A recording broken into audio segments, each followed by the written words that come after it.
દહેગામના ભુવનેશ્વરી માતા મંદિર નજીકે નવચંડી યજ્ઞનું આયોજન કરવામાં આવ્યું હતું, જેમાં અમીન સમાજના લોકોએ મોટી સંખ્યામાં હાજરી આપી હતી। સમગ્ર કાર્યક્રમ ભક્તિ અને શ્રદ્ધાના માહોલમાં સંપન્ન થયો હતો। યજ્ઞ દરમિયાન વૈદિક મંત્રોચ્ચાર સાથે પૂજા અર્ચના પણ કરવામાં આવી અને માતાજીને વિશેષ ધજા પણ અર્પણ કરવામાં આવી હતી। સમાજના લોકો એકત્ર થઈને ધાર્મિક એકતાનું પ્રતીક બની રહ્યા હતા।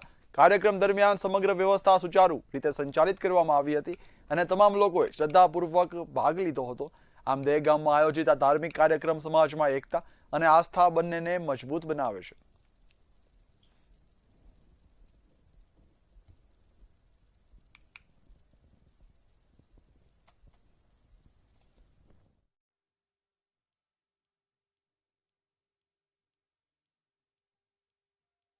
દહેગામ અમીન સમાજ દ્વારા અમીન સમાજના જે યુવક મંડળ છે એ ઘણા વર્ષોથી વર્ષે એકવાર સમાજના તમામ લોકો દહેગામમાં રહેતા હોય, દહેગામની બહાર રહેતા હોય, એ ભેગા થાય અને માતાજીને અવનની અહીંયા એક પ્રથા ચાલુ કરવામાં આવી છે, જેથી કરીને સમાજના યુવકો, યુવતીઓ અને સમાજ એકઠો થઈ સમાજના સારા ખોટા કામની વિચારણા થઈ શકે। 40 થી 42 વર્ષથી હું દહેગામમાં રહું છું।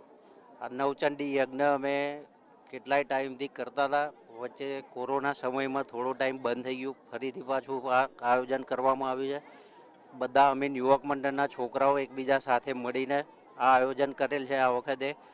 અને આ આયોજન કરવાનો હેતુ અમારા વડીલો, છોકરાઓ, બહેનો, મમ્મીઓ બધા એકબીજા સાથે હળી મળીને રહે અને વાતચીત થાય એના માટેનો હેતુ હતો। નવચંડી યજ્ઞનું અમે ઘણા વર્ષોથી આયોજન કરીએ છીએ અને આ વખતે અમીન યુવક મંડળ દ્વારા એક આયોજનનું પ્રોગ્રામ કર્યો છે, ઘણો સારો છે અને એના લીધે અમારા સમાજના લોકો એકબીજાની જે કારણ કે અત્યારે સમાજના ઘણા લોકો અમદાવાદ રહે છે, ઘણા બહાર રહે છે, વિદેશ રહે છે અને દરેક જણ સમાજનો એકબીજાને મળે, એની વચ્ચે વિચારોની આપલે થાય અને એક સંગઠન અમારું મજબૂત બને। અને બીજું ભગવાનની એક બધા સામૂહિક પ્રાર્થના કરીએ કે ભાઈ આવનારા આપણા બધાના દિવસો સારા રહે, એવી એક ભગવાન અમારા ભુવનેશ્વરી માતા એ અમારા બધાના કુળદેવી છે અને ભુવનેશ્વરી માતાએ આવું હવન આવતા વર્ષો ચાલે સારી રીતે એવી મારી આશા છે અને એવી મારી પ્રાર્થના છે ભગવાન। આ અમીન યુવક મંડળ તરફથી જે આયોજન બધાએ કર્યું છે એ બદલ અમને બધાને જે બોલાયા છે તો અમે બધા અહીંયા આગળ ઉપસ્થિત રહ્યા છે।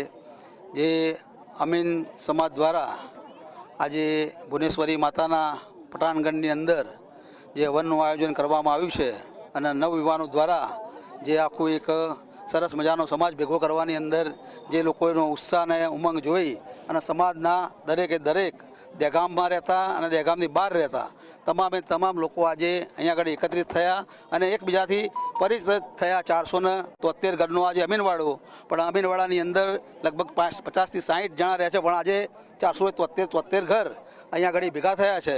એનો હર્ષ અને આનંદ છે અને દર વર્ષે આ પ્રતિષ્ઠા કરતા રહેશે અને જ્યાં સમાજને જરૂર પડે ત્યાં અમે બધા સમાજની સાથે છે। જે બી આર્થિક રીતે, સામાજિક રીતે જે પણ સમાજને જરૂર પડે ત્યાં સમાજની સાથે અમીન મંડળ સાથે અમે બધા વડીલો હાજર જ છીએ।